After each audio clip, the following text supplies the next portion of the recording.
जय सिया राम दोस्तों, welcome back to your channel GG sir. तो जैसा कि आप सबको पता है, आज हम लोग 12th स्टैंडर्ड के इकोनॉमिक्स के 5th chapter forms of economic forms of market, ठीक है। अब देखो, हम लोग ने सारा 4th चैप्टर कंप्लीट कर चुके हैं। सारा एमपीज मैं दे चुका हूं आपको ऑलरेडी। राइटिंग स्किल हो चुका है, पोएम एक्सप्लेनेशन हो चुका है, एप्रिसिएशन जो इंपॉर्टेंट है एग्जाम में आने वाले वो मैं दे चुका हूँ, जो क्वेश्चन आंसर्स इंपॉर्टेंट है जो 80 to 90% एग्जाम में आएंगे वो मैं दे चुका हूँ। सबका लिंक प्लेलिस्ट में मिल जाएगा, जाकर वीडियो देखो, लाइक करो, शेयर करो, सब्सक्राइब करो। और अभी आते हैं हम लोग ये पर्टिकुलर लेक्चर पे, फॉर्म्स ऑफ मार्केट, ठीक है। फटाफट ये भी लेक्चर कंप्लीट करेंगे हम लोग। देखो, इंट्रोडक्शन क्या बोला गया, मार्केट क्या होता है। Market is generally understood as a particular place or locality where goods are sold and purchased, but in economic market refers to an arrangement through which buyer and seller can come in contact with each other directly or indirectly. Exchange of goods and service take place among them. देखो, marketing का introduction क्या दिया है, simple and sad. क्या बोला गया है कि भाई मार्केटिंग को हमेशा क्या एज्यूम किया जाता है कि एक ऐसी जगह होती है जहां क्या हो जाता है, गुड्स ना बेचे और परचेस किए जाते हैं, ठीक है। बट इकोनॉमिकल टर्म्स में मार्केट क्या बोला गया है, इकोनॉमिकल टर्म्स में देखो इधर लिख के दिया गया है कि in economic market refers to, क्या बोला गया, एक अरेंजमेंट है किसका, बायर्स का और सेलर्स का, जो खरीदार लोग हैं और जो बेचने वाले लोग हैं उन लोगों का, in a contact with each other directly, ताकि वो लोग एक दूसरे से डायरेक्टली कॉन्टैक्ट कर पाए और इनडायरेक्टली कर पाए, और क्या करे, गुड्स और सर्विस एक दूसरे से एक्सचेंज करे, ठीक है। वही उसी को क्या बोला गया है, उस जगह को मार्केट बोला गया है, ठीक है। डेफिनेशन क्या है, definition of marketing according to the बोला गया ऑगस्टिन कॉर्टनर, ठीक है। अभी ये क्या बोलता है, economist understand the term market not any particular market place in which things are brought and sold, but the whole of any region in which buyer and seller are in such a close contact with one another that the price of the same goods tend to equality easily and quickly, ठीक है। मतलब क्या बोला गया है कि economics जो लोग होते हैं उनके टर्म्स में मार्केट कोई पर्टिकुलर जगह नहीं है, पर्टिकुलर एक रीजन है, कहीं भी होने दो, कोई भी एक ऐसी पर्टिकुलर रीजन होने दो जहां बायर और सेलर एक दूसरे के कांटेक्ट में हो, जहां वो प्राइस इक्वली डिस्ट्रीब्यूट कर पाए, उसको मार्केट बोला जाता है। और डेफिनेशन वर्ड टू वर्ड आपको याद करना पड़ेगा। Thus, market is a network of dealing between, बोला गया, potential buyer and potential seller. Obviously, buyer and seller के बीच में जो डीलिंग होती है वो एक नेटवर्क है, market. At any point of the time, a market will exist if there are, अब हमेशा मार्केट एग्जिस्ट करेगा अगर वहां क्या है, ये पर्टिकुलर 5 फैक्टर है। क्या 5 फैक्टर, अगर बायर और सेलर है तो वो मार्केट है। प्रोडक्ट और service to be brought and, अगर उधर बेचा और खरीदा जा रहा है कोई भी प्रोडक्ट सर्विस को तो मार्केट है। प्राइस ऑफ अ प्रोडक्ट, कोई भी अगर प्रोडक्ट का प्राइसिंग उधर होता रहा है तो वो मार्केट है। क्लोज कॉन्टैक्ट बिटवीन बायर, अगर बायर खरीदार और बेचने वाले के बीच में क्लोज कॉन्टैक्ट्स है तो वो भी मार्केट है। Knowledge about the market, knowledge market, वही चीज है। चलो आगे क्या बोलते हैं, देखो क्लासिफिकेशन ऑफ मार्केट, मार्केट का क्लासिफिकेशन दिया गया है। इधर देखो, इधर लिख के दिया गया है पूरा, अपने को एक वेब डायग्राम बना के दिया गया है। भाई प्लेस क्या होता है, प्लेस में लोकल, नेशनल, इंटरनेशनल मार्केट आता है। टाइम पे very short period market, short period होता है। फिर long period, very long period होता है। Competition, perfect competition, imperfect competition बोला गया। अब टाइम का ही सॉरी कंपटीशन नहीं, मार्केट में कुछ है बोला गया, मोनोपोली, ओलिगोपोली, और बोला गया मोनोपोलिस्टिक कंपटीशन। ये सब पूरा पढ़ेंगे आज हम लोग। तो पहले आते हैं हम लोग इधर, various criteria are shown in the following 5.1, जो अभी हम लोग ने पढ़ा। On the basis of place, local market और नेशनल, ये सब पढ़ लेते छोटा, ये आएगा आपको।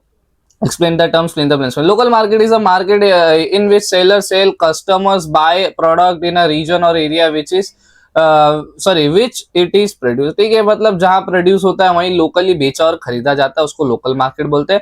नेशनल मार्केट क्या, national market is a domestic market in a given country, एक पर्टिकुलर कंट्री के अंदर जितना भी buying and selling of goods होता है उसे नेशनल मार्केट बोलते हैं। Each national market is govern by regulation of the own country, मतलब जो भी पर्टिकुलर कंट्री का रेगुलेशन बॉडी है, ठीक है। मतलब पुलिस और बोला गया अलग अलग उसके लिए डिपार्टमेंट होते हैं, वो अपना मार्केट अपना देश के हिसाब से, नेशन के हिसाब से हैंडल करते हैं। इंटरनेशनल मार्केट क्या होता है, international market is world wide market in which buyer and seller trading goods and service across the national borders, मतलब एक पर्टिकुलर देश की सीमा के बाहर भी क्या करते हैं, बेचा और खरीदा जाता है। कितने लोग इंपोर्ट और एक्सपोर्ट करते हैं ना, उसी को बोला गया। सिंपल एज दैट, खत्म हो गया पहला। On the basis of time क्या बोला गया, वेरी शॉर्ट पीरियड बोला गया, बहुत ज्यादा छोटे पीरियड के लिए भी मार्केट होता है। वेरी शॉर्ट पीरियड इज बोला गया period in which supply is fixed and the price is determined by the demand. Supply हमेशा फिक्स रहती है और प्राइस ना जितना डिमांड रहेगा उसके हिसाब से प्राइस। फॉर एग्जांपल देखो, कैसे एग्जांपल, जैसे पतंग, पतंग का सप्लाई तो उतना ही रहेगा, ठीक है, और जितना भाई डिमांड जो पतंग का रहेगा उसके हिसाब से प्राइस होगा, ठीक है। साल भर नहीं रहता, बस कुछ दिन का ही रहता है, very short time. The time period is so for a few days और week in which the supply of commodity can not be increase, और बहुत ज्यादा कम रहता है, मतलब वहां सप्लाई हम लोग ज्यादा बढ़ा नहीं सकते।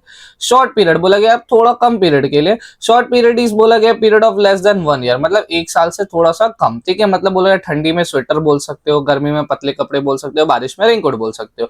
In this period, firm can only make adjustment in input like labor to increase the supply of goods and service. बस लेबर ही ला सकता है, वो ज्यादा कुछ नहीं कर सकता। लॉन्ग पीरियड, लंबे समय के लिए। Long run is a period of a time in which the factor all factor of production and cost are बोला गया variable. In the long run firms are available to adjust all cost it for few years, generally up to 5 years. मतलब long cost क्या, एक कोई particular कमाई है, जैसे laptop है तो हमेशा चलता रहेगा, तो इसके लिए क्या करेगा भाई, एडजस्ट करूंगा मैं, कॉस्ट ऑफ प्रोडक्शन एडजस्ट करूंगा, लेबर प्रोडक्शन करूंगा, और मैं हमेशा क्या करूंगा, 5 ईयर प्लान बनाऊंगा कि एक काम करता हूँ, इतना एक्सपेंसिव 5 साल चला के देखता हूँ कितना प्रॉफिटेबल होता है। फिर ऐसे बड़ी बड़ी कंपनीज ऐसी करती है, 5 ईयर प्लान के हिसाब से चलती है।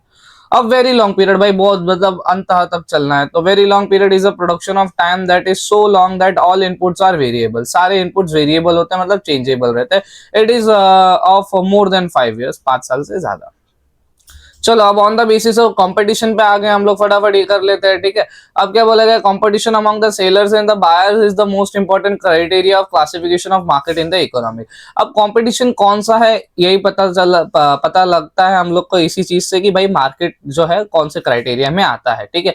Let us study the various type of market in the basis of competition among the sellers, ठीक है। सेलर्स के हिसाब से अभी हम लोग पढ़ने जा रहे हैं, सेलर्स के पर्सपेक्टिव से भाई कंपटीशन कैसा कैसा रहता है। Perfect competition, very important topic, exam में आने ही वाला है। मीनिंग एंड डेफिनेशन क्या बोलता है, perfect competition is an ideal imaginary concept of market rather than an actual market, ठीक है। एक इमेजिनरी कंसेप्ट है, मतलब मनगढ़ंत, फ्रिक्शनल एंड नॉट, असली में एग्जिस्ट नहीं करता। According to Mr. John Robinson, perfect competition prevails when the demand for the output of each producer is perfectly elastic। मतलब जब डिमांड क्या हो, परफेक्टली इलास्टिक हो, ठीक है, मतलब डिमांड परफेक्टली डिस्ट्रीब्यूटेड हो।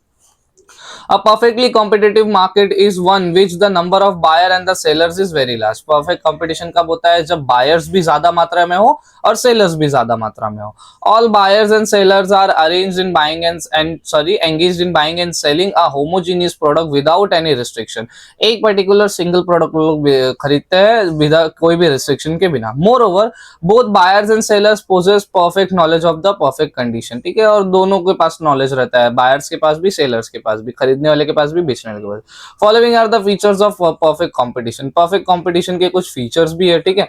Large number of sellers and buyer, भाई परफेक्ट कंपटीशन में देखो हम लोग ने सुना कि लार्ज नंबर ऑफ बायर और सेलर्स होते हैं इसमें, ठीक है, और दोनों इक्वल रहता है। तो इधर वही बोला गया, under perfect competition there are large number of sellers and buyer as mentioned earlier, each seller form a negligible part in the total market, ठीक है। मतलब ऐसा बोला गया हर एक पर्टिकुलर सेलर क्या करता है, एक अहम भूमिका निभाता है अपना टोटल मार्केट में। Hence none of them is बोला गया in a position to influence the price and supply in the market. मतलब एक नेग्लिजिबल, मतलब बोलेगा ना, लार्ज अमाउंट ऑफ सेलर्स भी है, लार्ज अमाउंट ऑफ बायर्स भी है, ठीक है। तो पर्टिकुलर एक इंसान क्या कर सकता है, इन्फ्लुएंस नहीं कर सकता है। फॉर एग्जांपल अगर आपके एरिया में 2 राशन की दुकान हो, ठीक है, ठीक है, सॉरी फॉर एग्जांपल एक राशन की दुकान हो, तो आप उधर जाओगे तो हो सकता है महंगा बेचे, क्योंकि आपके और कहीं तो आप जा नहीं सकते, है ना, क्योंकि एक ही दुकान है।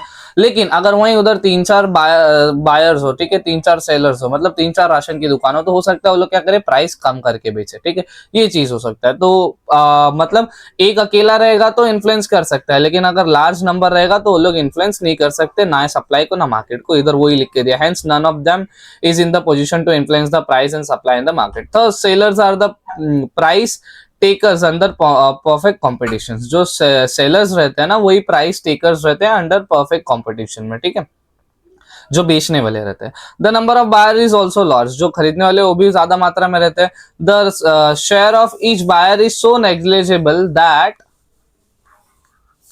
None of them is the position to influence the market. और बायर्स भी ज्यादा अमाउंट में है, तो ऐसा कि नहीं कि भाई वो लोग भी मार्केट को इन्फ्लुएंस कर सकते हैं। मतलब देखो फॉर एग्जांपल कि कभी कभार कैसा होता है कि 4-5 दुकानें हैं और साला खरीदने वाला एक ही बंदा है, तो वो बोलेगा जो मेरे को सस्ते में देगा मैं उसका ही गुड्स लूंगा, तो नुकसान हो जाएगा ना, कोई भी दुकान वाला जो भी देगा उसको। एक ही था तब, लेकिन वही अगर 5 दुकान है और साला हर जगह 5-5 गिराक भी है तो वो लोग ऐसा नहीं करेंगे, फिर वो लोग थोड़ा इक्वल इक्वल लेंगे, तो सेलर का लॉस नहीं होगा, ठीक है। तो इधर से जहाँ परफेक्ट कंपटीशन क्या होता है, जहाँ sellers and buyers large number में होते हैं और ये लोग इन्फ्लुएंस मार्केट को नहीं कर सकते। इन्फ्लुएंस कौन से बेसिस पे नहीं कर सकते, ना प्राइस के बेसिस पे, ना सप्लाई के बेसिस पे, ना डिमांड के बेसिस पे, ओके। अभी होमोजेनियस प्रोडक्ट क्या होते हैं वो देखते हैं। And important feature of perfectly competitive market is that the product sold is homogeneous और identical in respect of size, design, colour, taste et cetera. All products are perfect substitute to each other, ठीक है। मतलब बोला गया है कि similar products रहते हैं ना कुछ कुछ, ठीक है। और बोला गया सारे प्रोडक्ट क्या होते हैं, सब्स्टिट्यूट होते हैं एक दूसरे के। जैसे सब्स्टिट्यूट प्रोडक्ट्स क्या होते हैं, जैसे फॉर एग्जाम्पल कभी कभार अपन सोचते हैं ना कि चलो आज गोदरेज का साबुन नहीं मिला तो नंबर 1 से नहा लेते हैं, सब्स्टिट्यूट है ना अपने पास, है ना। ये नहीं मिला तो वो ले लेते हैं, तो सबके पास सब्स्टिट्यूट रहता है। फ्री एंट्री एंड एग्जिट भाई बोला गया परफेक्ट कंपटीशन में क्या रहता है, there is no barrier to entry and the exit of the firm. इधर कोई बैरियर नहीं रहता, ठीक है। एनी फर्म कैन एंटर और quite the industry on its own will. अपने हिसाब से आओ, अपने हिसाब से जाओ, बंद भी कर सकते हो, खोल भी सकते हो। If there is a hope of profit the firm will enter the market and if there is possibility of loss the firm will leave the market. मतलब अगर लगेगा भाई लॉस होने वाला है तो लीव कर देगा, और अगर प्रॉफिट होने वाला है तो आ जाएगा, सिंपल सी बात है। सिंगल प्राइस बोला गया है, single price uniform price prevail under perfect competition which is determined by the interaction of demand and supply. एक सिंगल प्राइस के हिसाब से पूरा गुड्स एंड कमोडिटी चलता रहता है, डिमांड और सप्लाई के हिसाब से। मतलब फॉर एग्जांपल अगर हम लोग देखें, जैसे कोई मार्केट में जाओगे तो देखो एक जैसे फॉर एग्जांपल वेजिटेबल मार्केट में जाओगे ना, तो आप लोग हो सकता है एक दो ऊपर नीचे, जैसे टमाटर लेने गया मैं, अब टमाटर का प्राइस हो सकता है ना एक दो जगह ऊपर नीचे हो, लेकिन मोस्टली मुझे सिमिलर मिलेगा भाजी मार्केट में, ठीक है। जितने भी भाजी वाले हैं सब सिमिलर। क्यों सिमिलर रहेगा, क्योंकि वो भाजी वाले जो वेंडर्स हैं उनको पता है सप्लाई कितना है, डिमांड कितना है, ठीक है। तो उसके हिसाब से वो लोग एक सिंगल प्राइस रखेंगे, मोस्टली सिंगल रखेंगे, कुछ ऊपर नीचे होंगे, और ऊपर नीचे भी क्वालिटी फिर कॉम्प्रोमाइज करना पड़ेगा। ये तो आप लोग खुद प्रैक्टिकली जाके मार्केट में देख सकते हो, ओके। तो परफेक्ट कंपटीशन उधर वो होता है, भाजी मार्केट बोल सकते हो हम लोग, एक परफेक्टली कॉम्पिटिटिव मार्केट है। वहां जितने बायर्स भी है सेलर्स भी उतने ही है, ठीक है। तो क्या बोला गया, perfect knowledge of market, knowledge का मार्केट होना, परफेक्ट नॉलेज होना चाहिए। The buyer and the sellers possess a perfect knowledge about the marketing condition. अब देखो जो भाजी खरीदने जाता है उसको भी नॉलेज रहता है और बेचने वाले को भी नॉलेज रहता है, यही अलग रहता है। Every sellers and buyer have the knowledge about the price, quantity, source of supply, product etcetera. सबको ना, हम लोग भी भाजी लेने जाएंगे, मैं एग्जाम्पल दे रहा हूँ भाजी वाले का, ओके। तो भाजी वाले को भी नॉलेज रहता है कितना क्वांटिटी कितना क्या है, और अपने को भी नॉलेज रहता है, ठीक है। Perfect mobility of all factor of production, there is perfect mobility of factor of production under the perfect competition. मतलब मोबिलिटी रहती है, ठीक है, चेंज कर सकते हैं। Labour capital are mobile not only geographically but also occupationally, ठीक है। लेबर और जो कैपिटल रहता है ना वो हम लोग यूज कर सकते हैं कहीं भी, जरूरी नहीं एक जगह फंस गया तो फंस गया, ठीक है। और क्या बोला गया, एब्सेंस ऑफ ट्रांसपोर्ट कॉस्ट, ठीक है। In perfect competition price is uniform because we assume that transport cost does not exist, ठीक है। अब देखो परफेक्ट कंपटीशन में क्या होता है, उधर बायर और सेलर एक दूसरे से मिल जाते हैं, तो इधर ट्रांसपोर्टेशन कॉस्ट ही नहीं लगता।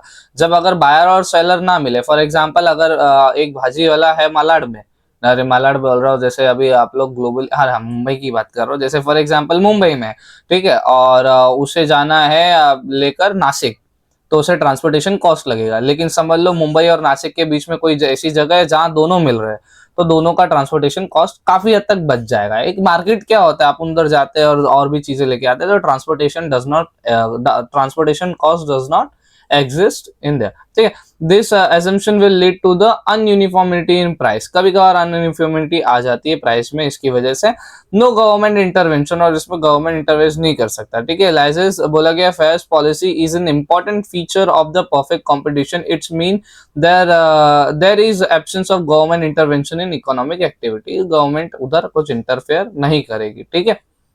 और अभी क्या है, ये ज्यादा बड़ा है, ओके। तो अभी ये मैं नेक्स्ट लेक्चर में लेता हूँ कि लेक्चर बड़ा हो जाएगा, स्टार्टिंग में आप लोग को बोर होने लग जाएगा, ओके।